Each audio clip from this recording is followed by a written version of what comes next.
یہ پاک سید عالم صلی اللہ علیہ وسلم نے ہمیشہ قربانی فرمائی، ہمیشہ۔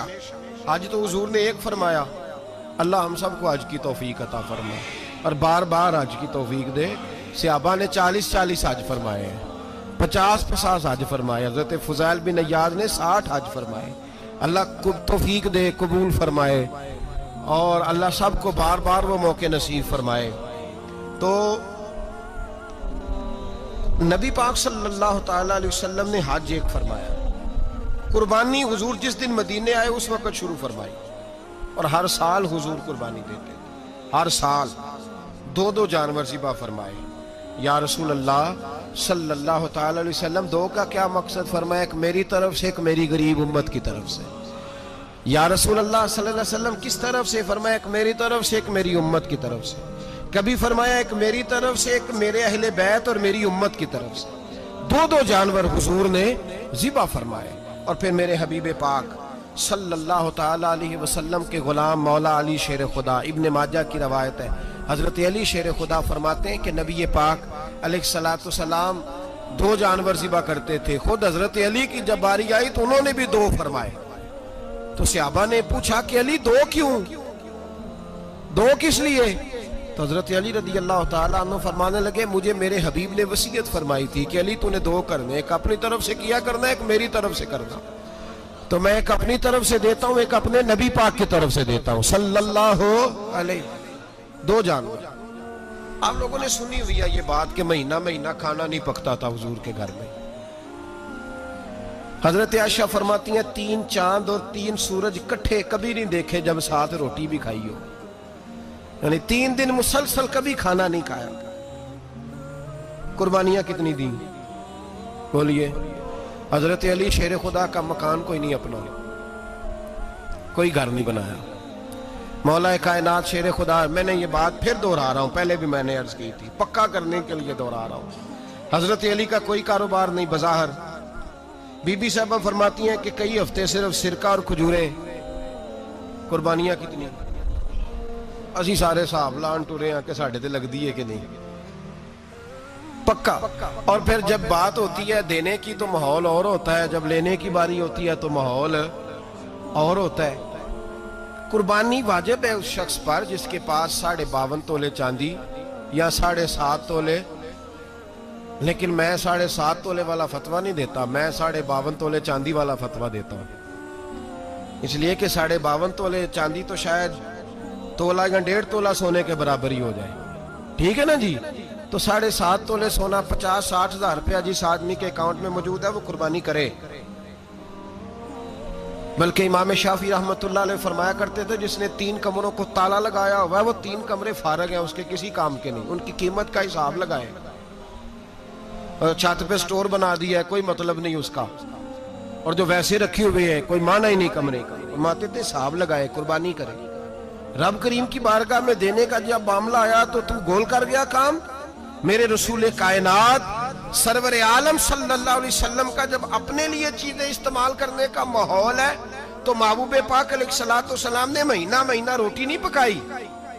یہاں جو آدمی ہر جمعرات کو 4 کلو بکرے کا گوشت پکاتا ہے اور ہر تیسرے دن مرغی کا گوشت لاتا ہے، وہ قربانی کی باری آتی ہے تو کہتا ہے میرے پہ لگتی نہیں۔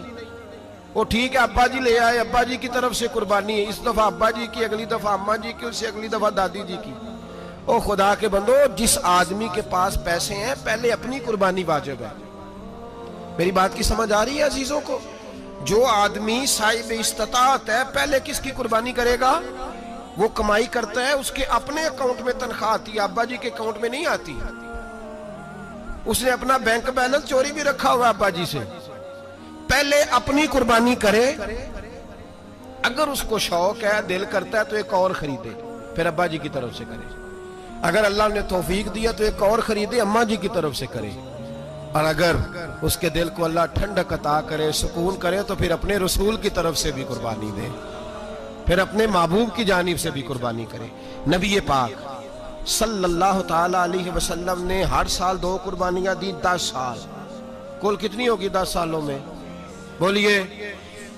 اور جب حضور حج کرنے گئے نبی پاک نے 63 اونٹ ذبح فرمائے، ایک اونٹ میں کتنی قربانیاں ہوتی ہیں؟ 63 اونٹ حضور نے ذبح فرمائے. اور حدیث بڑی مزیدار ہے. حضرت ابو ہریرہ رضی اللہ تعالیٰ عنہ فرماتے ہیں کہ جب اونٹ ذبح کرنے کی باری آئی تو ہم سوچ رہے تھے، پریشان تھے کہ یہ تو بڑا مشکل ہے ذبح کرنا، بڑا مشکل ہے، اس کو تو نہر کرنا پڑتا ہے، گرانا پڑتا ہے، باندھنا پڑتا ہے. سب سے مشکل کام اونٹ ذبح کرنا ہے. تو نبی پاک صلی اللہ علیہ وسلم کی تو عادت کریمہ ہے، اپنے ہاتھ سے ذبح کرتے ہیں حضور. وہ ہمارا اللہ خیر کرے، اب اللہ ہی حافظ ہے. ذبح کرنا تو دور کی بات ہے. ہمارا جو BA پاس لڑکا ہے نا، اس کو ڈر آتا ہے جانور کے پاس کھڑے ہوتے ہوئے. کہتے ہیں بچوں کو اندر لے جاؤ، 10 سال کا 12 سال کا، اس کو اندر لے جاؤ، ذبح کرنا ہے، روئے گا. اور بس کرو یار، یہ کس قوم سے تمہارا تعلق پڑ گیا ہے؟ ہمارے تو 12 اور 14 سال کے معوذ اور معاذ ابو جہل کی گردن کاٹ کے رکھ دیا کرتے تھے. اور تو بچہ بکرا ذبح کرنے سے ڈرا رہا ہے. اس کو کھڑا کر لا کے. قربانی تو جہاد کی ٹریننگ ہے. وہ کھڑا کر، اس کو کہا بیٹا یہاں کھڑا ہو، اللہ کے رستے میں بکرے کی گردن کاٹنی ہے. اگر کوئی شخص خدا رسول کے دین کی مخالفت کرے، کفر کا جھنڈا اٹھائے، تو اس کی گردن بھی کاٹنی ہے. یہ ٹریننگ ہے بچوں کے لیے. یہاں عجیب ماحول ہے، ڈر لگ رہا ہے، پیچھے ہٹ جاؤ. اور جس صاحب کی قربانی ہے وہ بھی کوئی 1.5 کلومیٹر کے فاصلے پہ کھڑے ہیں، دور کھڑے ہو کے دیکھ رہے ہیں. نفیس ہی بڑے ہیں جناب، لطیف ہی بڑے ہیں. کپڑوں کو کوئی قطرہ خون کا لگ گیا تو بڑی مصیبت بن جائے گی. اور امیر آدمی، اس کا تو گھر کسائی نے خود فون کیا ہے کہ صاحب سب سے پہلے میں آپ کے گھر آؤں گا. اس کو پتہ ہے کہ منہ مانگی قیمت ملے گی. مہربانی فرمائے، قربانی میرے رسول پاک صلی اللہ علیہ وسلم سے زیادہ نفاست والی طبیعت کسی کی نہیں. صحابہ کہتے ہیں اتنا حسین محبوب کا انداز تھا کہ کبھی کپڑوں پہ مکھی بھی نہیں بیٹھی تھی. اور حضور سے ہم سلام لیتے تھے، دست مبارک چومتے تھے تو ہمارے ہاتھوں سے کستوری کی خوشبو آنے لگتی تھی. اور فرماتے ہیں نبی پاک کا ہاتھ یوں ہوتا تھا کہ برف بھی اتنی ٹھنڈی نہیں جتنا پیارا حضور کا ہاتھ ٹھنڈا ہوتا تھا. پھر بھی حضور دست مبارک میں خنجر پکڑتے، جانور کو لٹاتے اور اپنی طامت کو سمیٹتے، اور اللہ کے حبیب گھٹنا رکھتے اس کی گردن پر، اور بسم اللہ اللہ اکبر کہہ کے ذبح فرماتے. حضور خود دست مبارک سے. تو اتنا زیادہ نازک مزاج ہو گیا ہے کہ اب یہ والی سنت ادا کرنا مشکل ہو گیا تیرے لیے. 63 اونٹ ہیں. اور صحابہ کرام علیہم رضوان فرماتے ہیں کہ حال یہ ہے، ہم سوچ رہے ہیں کیسے ذبح کریں گے، کیا کریں گے، کیسے گرائیں گے. اور نبی پاک صلی اللہ علیہ وسلم کہتے ہیں ہم ابھی سوچ میں ہی تھے کہ حضور نے چھری پکڑی. خنجر جب حضور نے اٹھایا تو فرماتے ہیں اونٹ دوڑتا ہوا آیا اور نبی پاک کے سامنے آ کے لیٹ گیا. فرماتے ہیں اللہ کے رسول نے بسم اللہ اللہ اکبر کہہ کے ذبح کیا. اس نے ٹانگ بھی کوئی نہیں ہلائی، پیر بھی کوئی نہیں ہلایا. وہ کسی شاعر نے بڑی عجیب بات کہی تھی. اس نے کہا پھنسی جو دام میں بلبل تو لگی یوں کہنے، کرے گا قتل کیا تو نے جب اسیر مجھے، کباب شمع کے شعلے پہ کیجیو صیاد، شکل گل نظر آئے دم اخیر مجھے. وہ کہتے ہیں بلبل کو شکاری، صیاد شکاری نے پکڑ لیا بلبل کو. تو صیاد سے بلبل کہنے لگی تو نے پکڑا ہے تو قتل تو کرے گا ہی نا، کھائے گا تو صحیح، ایک میری منت ہے. شکاری کہنے لگا وہ کیا؟ تو بلبل کہنے لگی جب تو مجھے ذبح کرے نا اور پکائے تو مجھے پھول سے بڑی محبت ہے. اس طرح کرنا، کوئلے اتنے زیادہ دہکانا، اس قدر زیادہ آگ جلانا کہ ان کی شکل گلاب کے پھول کی طرح سرخ ہو جائے. تو جب تو مجھے ان پر جلائے گا تو مجھے تکلیف نہیں ہوگی، اس لیے کہ محبوب کا چہرہ جو سامنے آ جائے گا مجھے تکلیف نہیں ہوگی. پھنسی جو دام میں بلبل تو لگی یوں کہنے، کرے گا قتل کیا تو نے جب اسیر مجھے، کباب شمع کے شعلے پہ کیجیو صیاد، اور شکل گل نظر آئے دم اخیر مجھے. اعلیٰ حضرت بریلوی علیہ رحمہ فرمایا کرتے تھے، فرماتے تھے بڑی تکلیف ہوگی جب جان نکلے گی. روایتوں میں آتا ہے جس طرح باریک دوپٹہ جھاڑیوں پہ ڈالا جائے، کھینچا جائے تو پھٹ جاتا ہے، یوں تکلیف ہوگی. پر فرمانے لگے رسول اللہ کے غلام کو کوئی تکلیف نہیں ہوگی. حضور کیوں؟ فرمایا اس لیے کہ جب جان نکلنے لگے گی تو سامنے جلوہ بدوحاد آ جائے گا. حضور کے جلوے ہوتے رہیں گے تو پتہ ہی نہیں چلے گا جان کیسے نکل گئی. پھنسی جو دام میں بلبل. تو صحابہ فرماتے ہیں کہ اونٹ دوڑتا ہوا آیا، حضور کے سامنے آ کے لیٹا، نبی پاک نے ذبح فرمایا اور فرماتے ہاتھ دھو گئی. حضور نے توجہ فرمائی تو دوسرا دوڑتا ہوا آ گیا. تیسرا آ گیا. حضرت ابو ہریرہ فرمایا کرتے اونٹ ایک دوسرے کو دھکے دیتے تھے, پیچھے ہٹ جا, پہلے میں نے جانا ہے, پہلے میں نے جانا ہے. 63 اونٹ وادی مینا میں حج کے موقع پر میرے رسول پاک نے دست مبارک سے ذبح فرمائے. ہر قربانی حضور نے اپنے ہاتھوں سے فرمائی. قربانی واجبات دین میں سے, ضروریات دین میں سے ہے, اور کوئی اتنا لمبا چوڑا مسئلہ نہیں. بہت ساری چیزوں کو خود بخود مشکل کر لیتے ہیں. ٹی وی پہ خبر آتی ہے فیصل آباد کے 2 بیل ہیں, بولو اور ڈولو, پتہ نہیں کتنے من ان کا وزن ہے. ان سے پوچھا جا رہا ہے کہ بولو ڈولو کھاتے کیا ہیں؟ تو کہتے ہیں بادام کھاتے ہیں, مکھن کھاتے ہیں. یہ جناب پتہ نہیں ان کو دودھ کتنے کلو روز پیتے ہیں, اور بولو ڈولو بیچارے سے خود نہیں چلا جا رہا. لگ ایسے رہ جیسے وہ خود کہہ رہے ہیں مہربانی کرو ہمیں ذبح کر لو, اب تو اٹھا بیٹھا بھی نہیں جا رہا. او خدا کے بندو, دین کی اصل حقیقت کو سمجھو. یہ تو حضور نے فرمایا خوبصورت جانور لاؤ, یہ کس حدیث میں آیا ہے کہ اسے بادام کھلاؤ؟ آج لوگ انسانوں کو روٹی نہیں مل رہی اور جانوروں کو بادام کھلا رہے ہو. اس کے حصے میں جو اللہ نے شے رکھی ہے نا, وہ چارہ ہے. اس کو چارہ کھلاؤ اور اچھے طریقے سے پیٹ بھر کے کھلاؤ. جانور کو پیٹ بھر کے چارہ کھلایا جائے تو جتنی اس کی طبیعت ہوتی ہے اس حساب سے وہ صحت مند ہو جاتا ہے. باقی یہ تو آپ کسی شخص کو اتنا کھلا دیں کہ اس کا پیٹ اتنا بڑا ہو جائے, پھول جائے, تو وہ بیچارہ تکلیف میں آئے گا کہ نہیں آئے گا؟ یہ کس قسم کا ماحول ہے؟ ایک بکرا بکا ہے لاہور میں, اور سیٹھوں نے شرطیں لگائی ہوئی ہیں, میں 5 لاکھ کا لایا ہوں تو میں 9 لاکھ کا. یہ کیا چکر ہوا؟ مجھے اتنا کھلایا جی اس کو فلاں چیز. یہ کس نے کہا ہے کھلانے کا؟ بادام کھانا کس حدیث میں آیا؟ کس صحابی نے اپنے بکرے کو بادام کھلائے؟ کس نے مکھن کھلایا؟ کس نے پیڑے کھلائے؟ بس کرو, عجیب تماشا لگ گیا.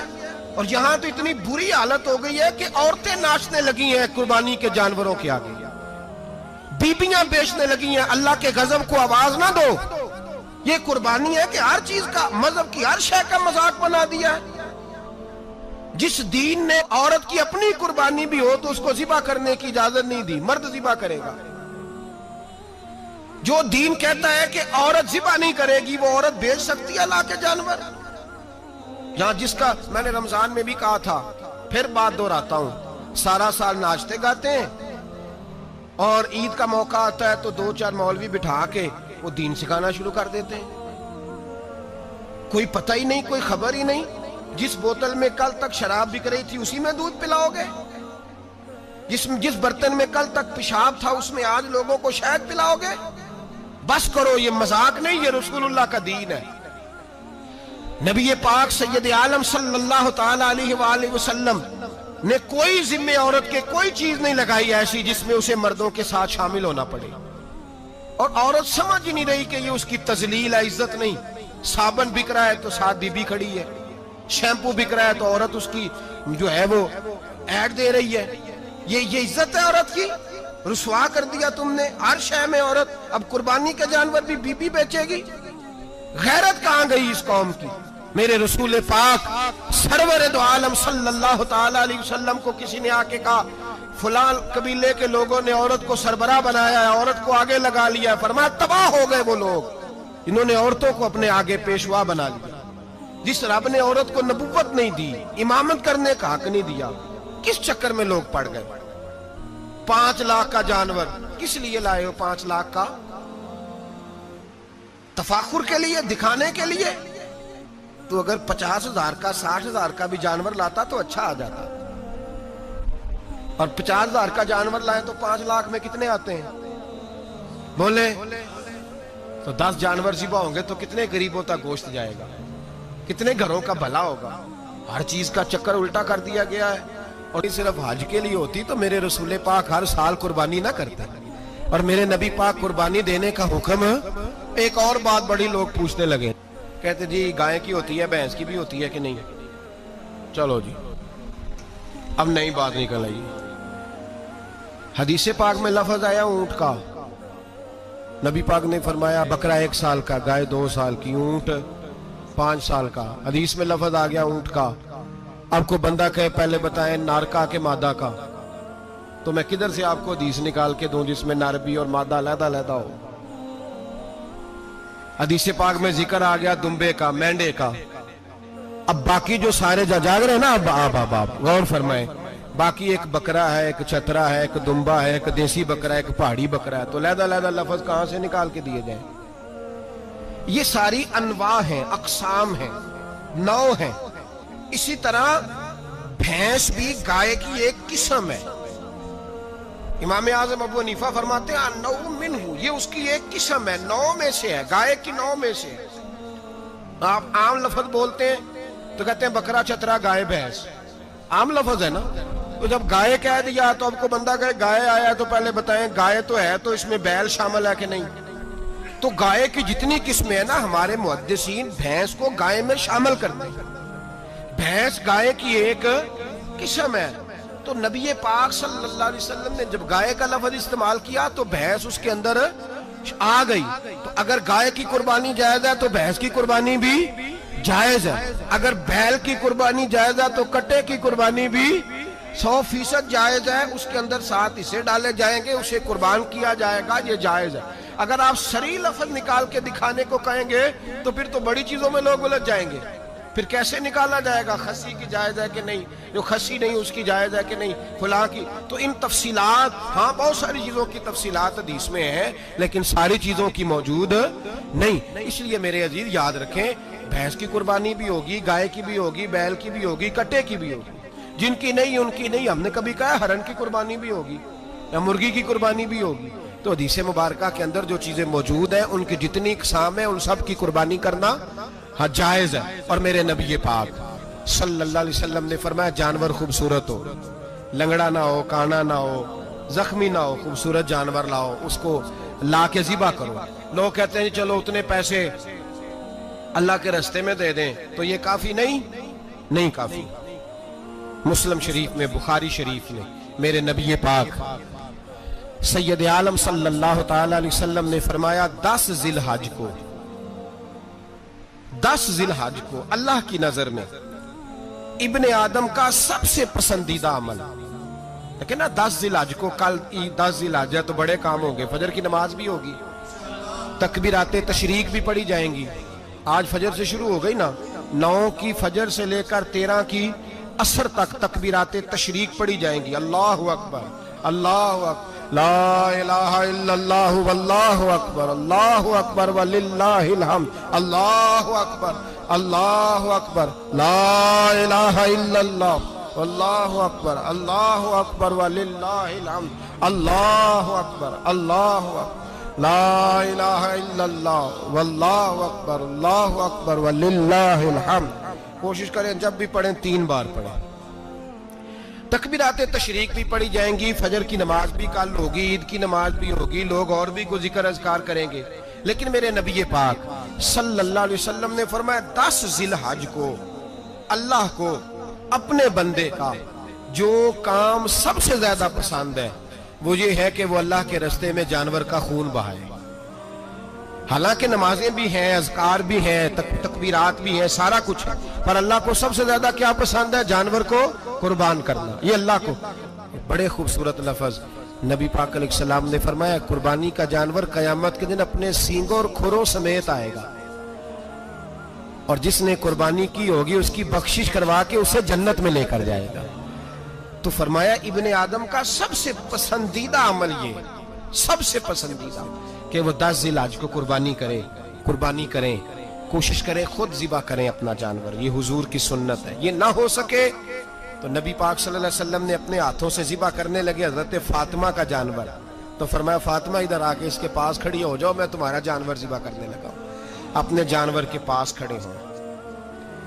میرے جو بھائی ذبح کرنے کا کام کرتے ہیں نا، قصاب ہم کہتے ہیں، سارے قصاب نہیں ہوتے، بہت سارے لوگ یہ سعادت حاصل کرتے ہیں اور بڑے نیکی کا کام کرتے ہیں. اللہ انہیں بڑی بہترین جزا عطا فرمائے گا، بڑا خیر کا کام کرتے ہیں. لیکن چونکہ رش ہوتا ہے ایسے لوگوں کے پاس، تھوڑی جلدی بھی ہوتی ہے. پہلی تو کوشش کریں تکبیر خود ڈالیں، یہ نہیں ہو سکتا تو قریب کھڑے ہوں. ہمارے ہاں ایک رواج یہ بھی ہے کہ 2 بندے ہاتھ رکھتے ہیں.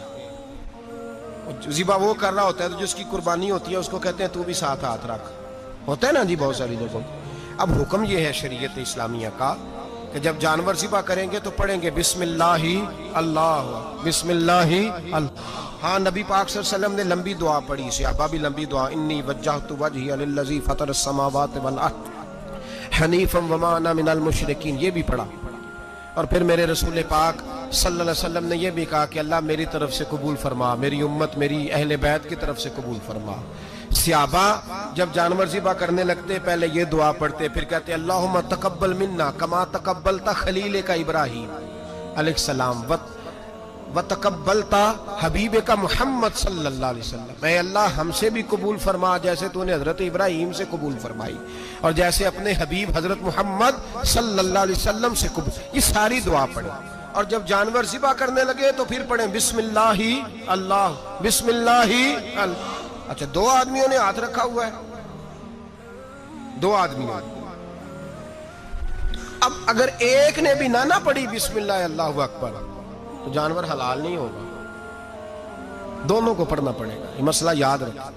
ایک اور بات بھی بتانی ہے آپ کو، وہ بھی آپ نے یاد رکھنی ہے۔ قربانی کے بڑے جانور میں کتنے حصے ہوتے ہیں؟ 7۔ اب 7 حصوں میں 7 کی نیت قربانی کی ہونی چاہیے، 7 کی۔ 6 حصے ڈال گئے، جو چلے تھوڑے سے زیادہ امیر لوگ نہیں تھے، نارمل تھے، انہوں نے 6 حصے ڈال لیے۔ 7واں امیر آدمی تھا، اس کو جا کے کہا یار ایک حصہ نہیں مل رہا، تو چل تو نے تو 2-3 بکرے لیے ہوئے ہیں، تو بھی شامل ہو جا۔ اس نے پہلے تو کہا نہیں یار میں نے اب لے لیا، پھر جب اصرار کیا تو کہا چلو ٹھیک ہے بڑے گوشت کا قیمہ کرا لیں گے۔ تو اس طرح کرو، ڈال لو میرا بھی حصہ۔ اب 6 کی نیت قربانی کی، 7ویں کی گوشت کی، کسی کی بھی قربانی نہیں ہوگی، گئے سارے۔ اب اس کے لیے شرط کیا ہے کہ اس کو بھی آپ، اصل میں ہمیں مسائل نہیں آتے، نہ ہم سیکھتے ہیں نہ پتہ کرتے ہیں، پھر خرابی ہوتی ہے۔ اب اس سے کہیں کہ یار قربانی سے پہلے اپنی نیت کا اعادہ کر، اپنی نیت کا اعادہ کر، بتا کہ تیری نیت کیا ہے، اگر غلط ہے تو صحیح کر لے، تاکہ سب کی قربانی تو بتا۔ یہ جو تو رکھ رہا ہے قربانی، تو کس کی قربانی کر رہا ہے؟ دادا جی کے نام کی، ابا جی کے نام کی، اپنے پیر کے نام کی، استاد کے نام کی، یا رسول پاک صلی اللہ علیہ وسلم کے نام، نبی پاک کے نام کی؟ اس سے پوچھیں، اور جو وہ نیت بتائے اس نیت کی دعا ہوگی، اس کی طرف سے کہا جائے گا اے اللہ اس کی طرف سے اسے قبول۔ میری بات کی سمجھ آ رہی ہے میرے عزیزوں کو؟ اور اس ارادے کے ساتھ قربانی، اگر ایک کی بھی نیت خراب ہو گئی تو مسئلہ بگڑ گیا۔ اس لیے ان مسائل کو، اور نبی پاک کے نام کی جو قربانی ہوگی، سبحان اللہ۔ میں کرامات کا زیادہ قائل نہیں، ہم کرامات کے نہیں کیفیات کے قائل ہیں، کیفیات کی۔ اور دین ویسے بھی لفظوں کا نام نہیں، کیفیت کا نام ہے۔ میرے اسا فرمایا کرتے تھے ہم کرامت سے زیادہ کیفیت کے قائل ہیں۔ اگر مرید ساری زندگی کرامتیں سناتا رہے اور کبھی اسے مدینے جانے کا شوق ہی پیدا نہ ہو، کبھی نبی پاک کے نام پہ آنسو نہ آئے، تو پھر کرامت کا فائدہ نہیں، کیفیت تو ملی نہیں اسے، ہم کیفیت۔ اسی طرح ہم نظرانے کے نہیں، نظر آنے کے قائل ہیں۔ تو بھائی یہ یاد رکھ لیں، کیفیت کا نام دین ہے، نبی پاک کے نام کی قربانی۔ میں قائل تو نہیں کرامت کا، لیکن ایک بات میں نے اپنے ایک استادوں سے، ایک بزرگوں سے سنی ہے، میرا دل کرتا ہے وہ سنا دوں آپ کو۔ اور بزرگوں کا قول ہے اصل رنگ جو میں عرض کر رہا ہوں اسی رنگ میں اس کو رکھیے گا، اور جس حد تک میں بات کر رہا ہوں اسی حد تک رکھیے گا۔ اب ہر آدمی کے پاس موبائل ہوتا ہے، فوراً بات ریکارڈ ہوتی ہے، فوراً میڈیا پہ جاتی ہے، فوراً لوگ کمنٹس کرتے ہیں۔ تو بھائی جس حد تک سناؤں اسی حد تک رکھیے گا۔ میرے ایک بزرگ فرمایا کرتے ہیں کہ نبی پاک کے نام کا جانور ذبح کرو، اور وہ گوشت اس آدمی کو کھلاؤ جس کا حافظہ کمزور ہے، اللہ اسے وسیع حافظہ عطا فرمائے گا۔ اور فرمایا کرتے کہ میرا تجربہ ہے، نبی پاک کے نام کا جانور ذبح کرو، اور جس آدمی سے کوئی گناہ نہیں نہ چھوٹتا، کسی گناہوں میں الجھ گیا ہے، اسے وہ والا گوشت کھلاؤ، اللہ اس کے دل میں نور پیدا فرمائے گا اور گناہ سے نفرت ہو جائے گی اسے، جو نبی پاک کے نام کا جانور ہو۔ تو ہم جو سیکھنے والے لوگ ہوتے ہیں، ہمارا دل کرتا ہے کہ چلو تھوڑا سا اپنی طرف سے بھی پوچھ لیں۔ تو میں نے کہا حضور اگر بیمار کو کھلا دیں تو فرمانے لگے کھلا دو، اللہ صحت دینے والا ہے، پر بیمار کے لیے دوائیاں بڑی ایجاد ہو گئی ہیں، گناہگار کی دوائیاں نہیں ملتی، بیماروں کی دوائیاں بڑی ہیں۔